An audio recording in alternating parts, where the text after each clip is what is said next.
一位宝宝给我邮寄了一个脱妆的娃娃，希望我能够把它带入剧中的角色。一切都是天意，我决定让她成为太后宫中的长侍姑姑。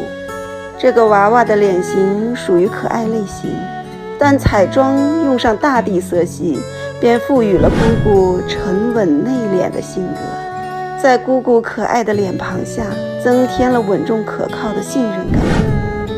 感谢宝宝给桂美汇古风娃娃剧增添了新的人物素体，希望鲜活的姑姑造型会让大家耳目一新。下期更新姑姑的发型，我们一起期待一下吧。我长这么大没见过这么嚣张的人。哎，今天你就见到了。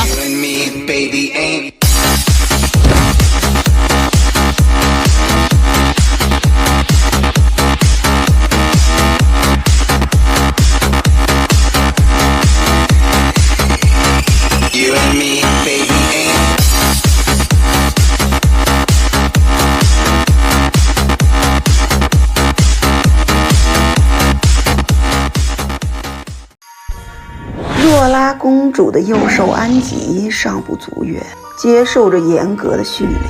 如果说制服成年猛兽需要的是勇气和武力，那么驯养一只幼年的小兽考验的则是智谋与耐心。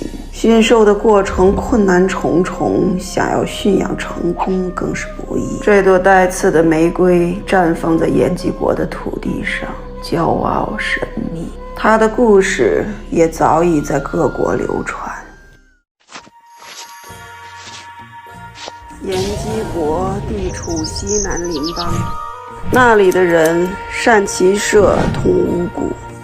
延吉国的女子与我们中原女子也大不相同，她们不爱习文，偏爱弄武。贵族女子更是把驯兽当成日常所乐，真是骇人听闻。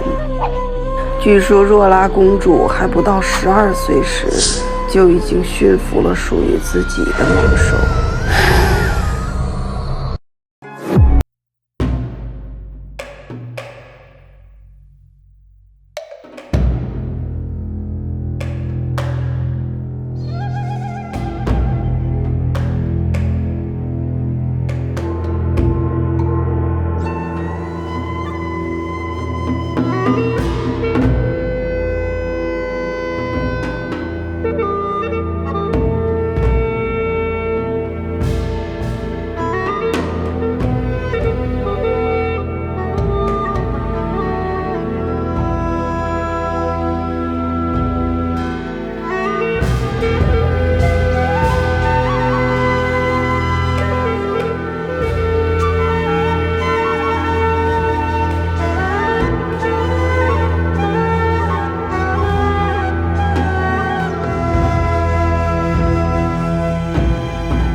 若拉公主这位公主正值28。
气中彰显个性。